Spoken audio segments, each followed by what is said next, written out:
What's up, good humans? We love collaborating with you on prompts for Middle Ground, so find out how to collaborate with us. Stick around to the end and we'll tell you how. Enjoy the episode.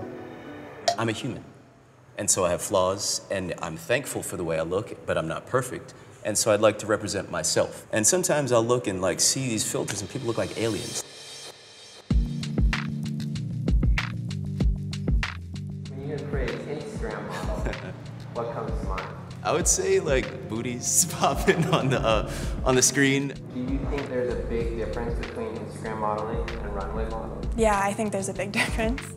I've gone to all the fashion weeks, Paris, London, Milan, New York. When I think runway model, I think Victoria's Secret, I think real slim. I've heard a lot do work for Instagram.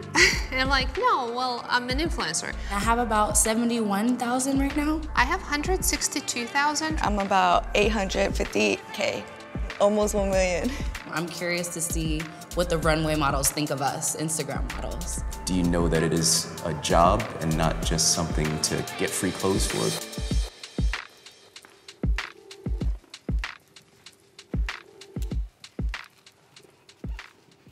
My name is Victoria, I'm 26, I'm a social media influencer, Instagram model, and social media content creator. My name is Miriam. I am Instagrammer, I'm an influencer, social media creator, and I'm 29. Hi, my name is Gary Lawson. I'm 35, and I'm a professional male model and runway model. Hi, my name is Jessica Brudenmeyer. I'm 19 and I'm a runway model.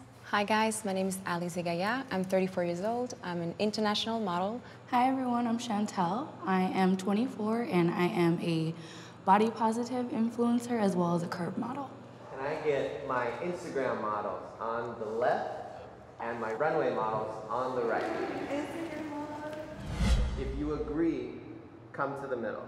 My job is inclusive of all body types, races, genders, sexualities, and abilities.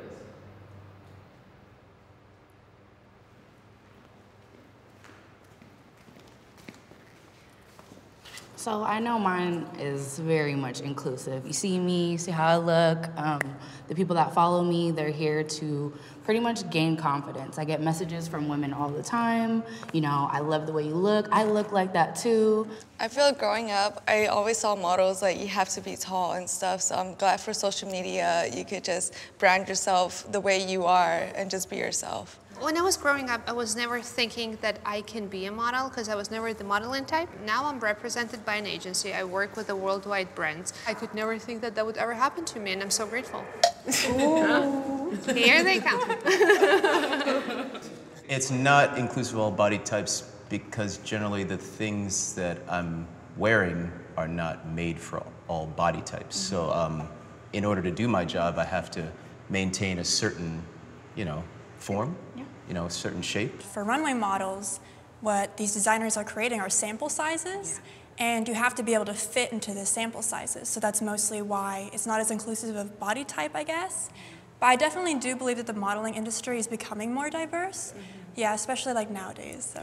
I would love to say that, the modeling industry includes everybody. It does include races and everyone, but it's true when we talk about body type, people have to be a certain height and a certain, body shape to be able to do it. It's like comparing someone who plays tennis and plays for fun and someone who plays professionally and actually trained for years for that as well, like Roger Federer. Not everyone gets to be him, and it's the same thing for models as well. It's like we don't really choose how we were born or the height we have, and we get to do that job.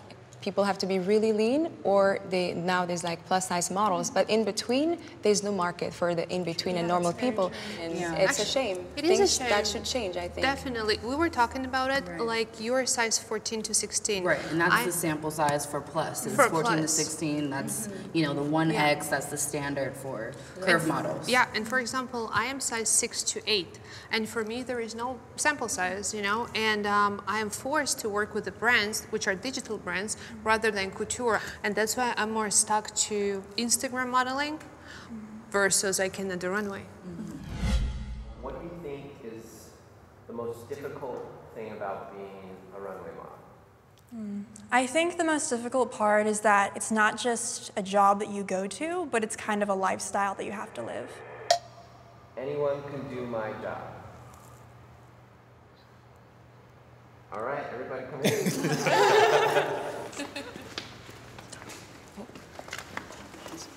I don't think anyone can just be a runway model. I think, first of all, Cameron Russell gave a TED Talk, and she talks about how being a model is like winning the genetic lottery. So I think most of it is definitely luck.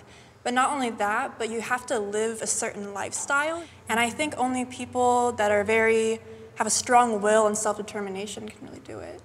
I agree. It's also, I feel the same thing for the Instagram. The casting director looks at you, casts you, you walk the show, and that's it. For us, it's different. We have to build community. We have to hit like hundreds of thousands of people to like us, that wants to follow us every day. We're like, if you think of it, we collect like a small city, like worth of people who are actually with us, supporting us and helping us, and we do the same for them. In 2018, for instance, only in America, there are 257 million people who have a smartphone. And out of these people, 80% of people are on social media. Any one of these 80% can actually become an Instagram model. And I think that really a very, very small portion of people can become a fashion model. It's completely different, because if you take away the makeup, if you take away the filters, if you take away maybe the plastic surgery and all the retouching, see what is really at the end, you know. I wouldn't necessarily agree with that, and I can say why. The thing is, we don't retouch photos that much anymore because we do body positivity, and we're actually proud to show the cellulite. It depends who, I guess. Yeah, it depends. And I feel the industry has moved a lot away from what it used to be. Oh, the filter, editing. If anything, the influencers nowadays, we're trying to break that down. We're trying to break down the filters. We're trying to break down, you know, hiding behind Facetune and Photoshop and whatever shit that, you know, we got on our phones these days. And yeah, I think that it's starting to become more raw. That's why I think that we're on the front line too. You know, we're posting all our flaws and every little roll and stretch mark and everything, and it's up for people to judge. How would you describe your handle or your feed? My feed, I'm more lifestyle blogger. Recently, I concentrate a lot on sports and on workout and how to be healthy, because I'm really against plastic surgeries. And I'm trying to emphasize a lot that people can be pretty and healthy by working on themselves and eating properly versus just going to the surgeon.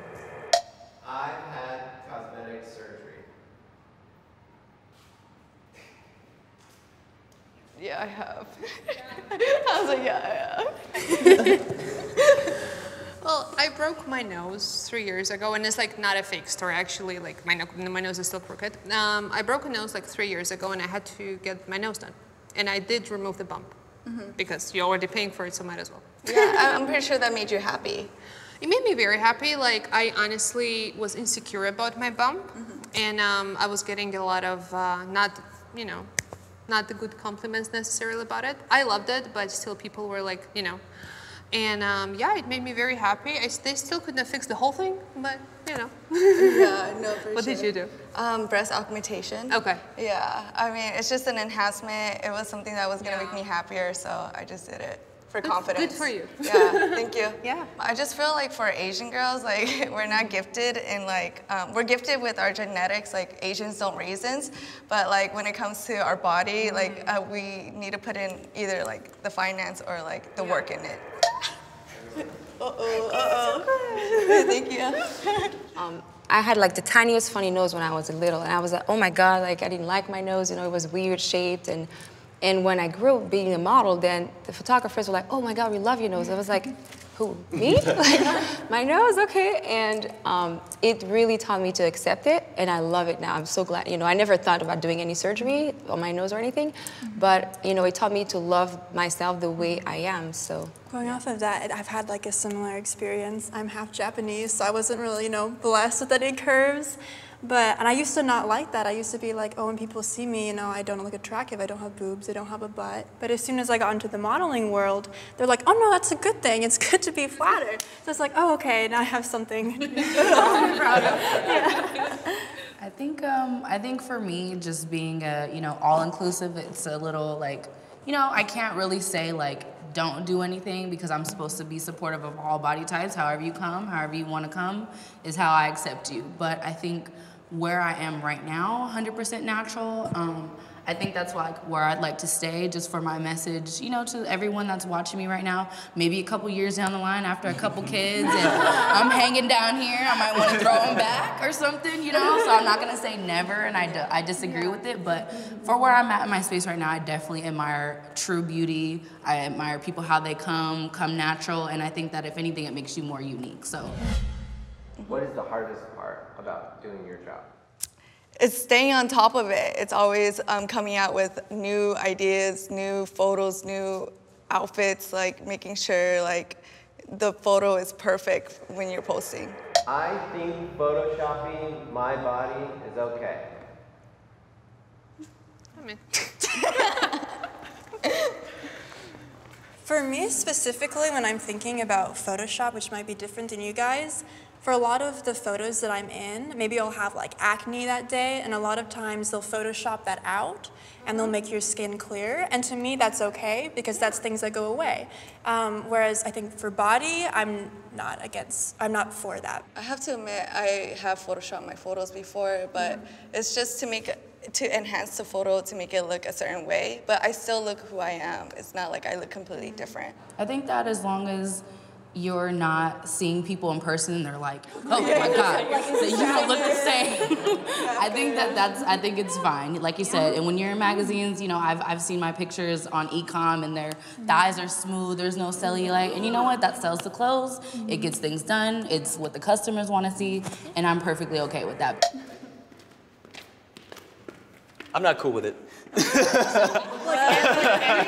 or like No, perfect? I'm by no means perfect. I'm just curious, before you start, yeah. like, have you two never been photoshopped? Like, nobody has ever retouched your photos in no way? No, the question is, are we okay with it? No. That's a different question. But you signed Because the waiver, no, so that I'm means not you're saying, okay with it. I'll be honest, I'm not saying I'm never retouching my photos, yes, Okay. but it does not make it okay. Let's say I don't like too much makeup either, you know what I mean? But I think when it comes to retouching, I don't have control of the image. I do the job and then they have control of that image. So that's one thing, like if it were to me, I would like to be as natural as possible because I'm a human.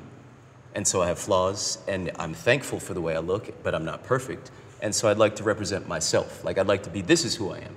And sometimes I'll look and like see these filters and people look like aliens. Like they don't even look like, you know, like, it's like this crazy filter and I'm like, what is that? But would you refuse a job if you would know they're gonna Photoshop the hell out of you? If they're gonna Photoshop the hell out of me, then I'm not doing the job.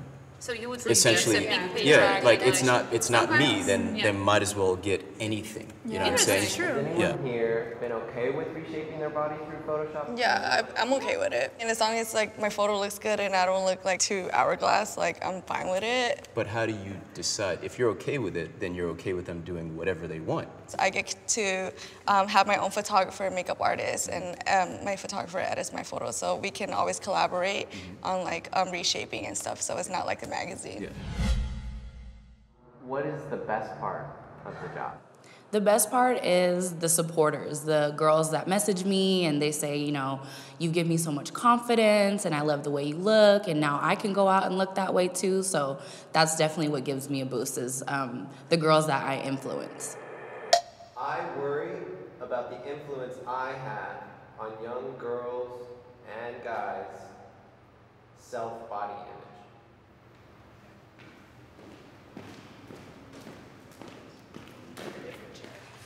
So I think anyone who works with image and have their image out there has a responsibility to really send a positive and healthy message.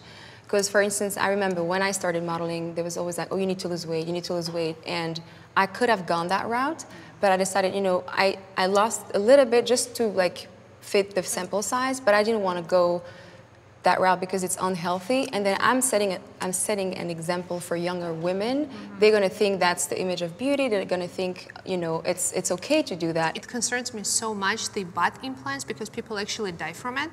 And I literally start working out 5 times a week with a trainer.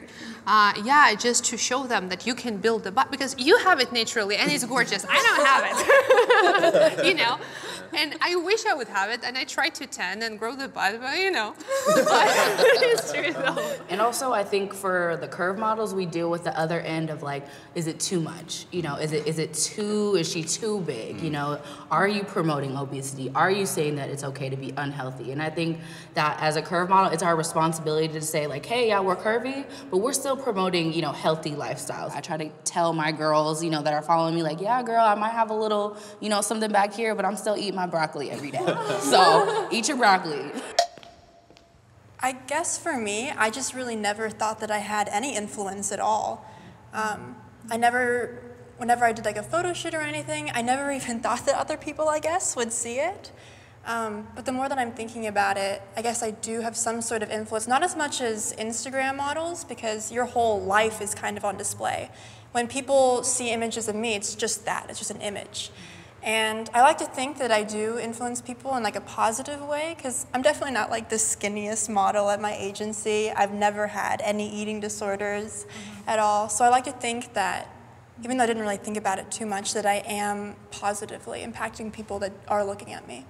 Yeah, I think as influencers, our responsibility is probably just the things that we post. And I'm not going to be posting diet pills and, you know, things of that, like shakes and teas and whatever that makes you shit your pants. Like, I'm not going to post it. So I think that that's our responsibility, is to just, you know, just kind of filter in what we're putting out. When it comes to sponsorship, if I'm like agreeing to something, I have to try the product first. So after trying it, if it doesn't work, I'll tell them it doesn't work, and I wouldn't want to continue on. So it just depends. Can you list what you feel are your biggest achievements as a runway model? I have worked for designers like Alexander McQueen, Walk the Show, Paul Costello, like big designers. I can afford the clothes that I model and promote.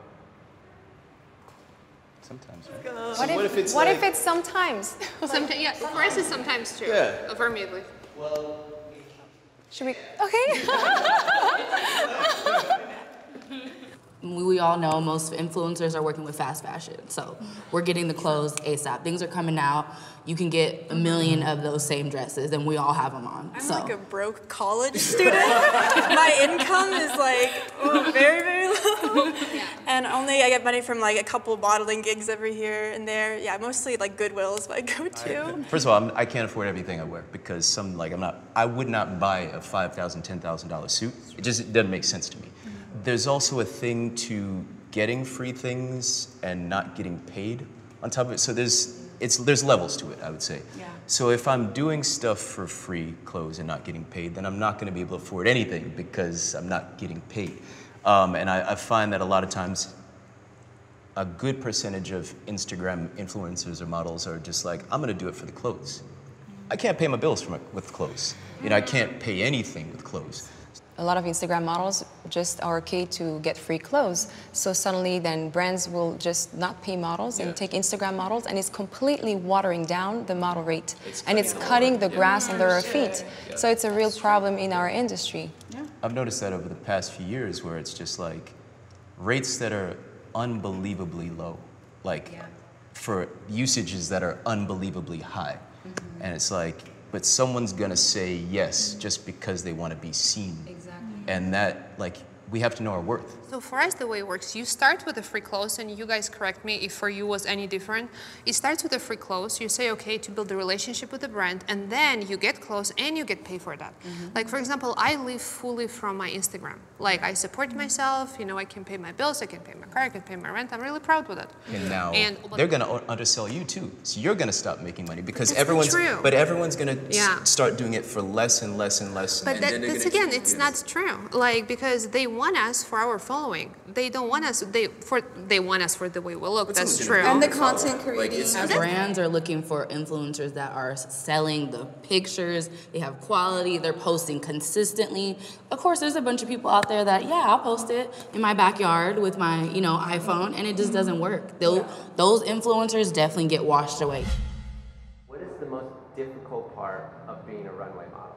Not being sure of when you're going to work next, and to fill your time with like being a human being, but like not knowing, like not having control of like your day, I guess. That would probably be it for me. My job has affected my mental health.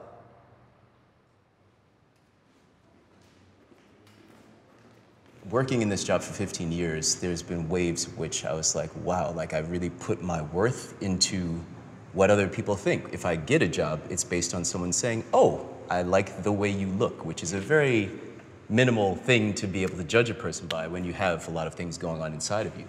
You know, I started modeling in New York City, where even when I started, there weren't a lot of us, like dark black men modeling and having to be like the only one, or like breaking the barrier, or like going to, you know, castings, oh, well, he's too dark.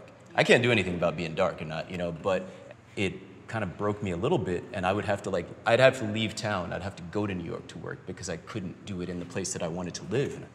It definitely affected my mental health for a while. It's like they're searching for this certain look, this like, you know, they love to use this word like racially ambiguous, you know, things like that. And it's like, do you want a black model or fucking not? Yeah. Like, I'm here. I'm here. Like, why are you hiring someone else that is like trying to mimic a black model? Like, I'm here. What's up? Yeah. So, period. Instagram became a numbers game, right? Engagement, comments, likes, so for sure it had an effect on me. So if a photo wasn't doing too well, I start thinking and overthinking to myself, like, wow, what did I do wrong? Like, I'll try to delete this post. So it's just like, I've even had that, and I don't have nearly as many followers. I started being a model at the age of 20 years old, which is considered late for the business. And I think I'm very grateful that I started later on in the business, because if I had started at 14 like a lot of girls, whatever your agent tells you, whatever, you know, the client says, you're so affected by it. You take whatever they say at the whole truth. Okay, you need to lose weight. Okay, I'm going to do it.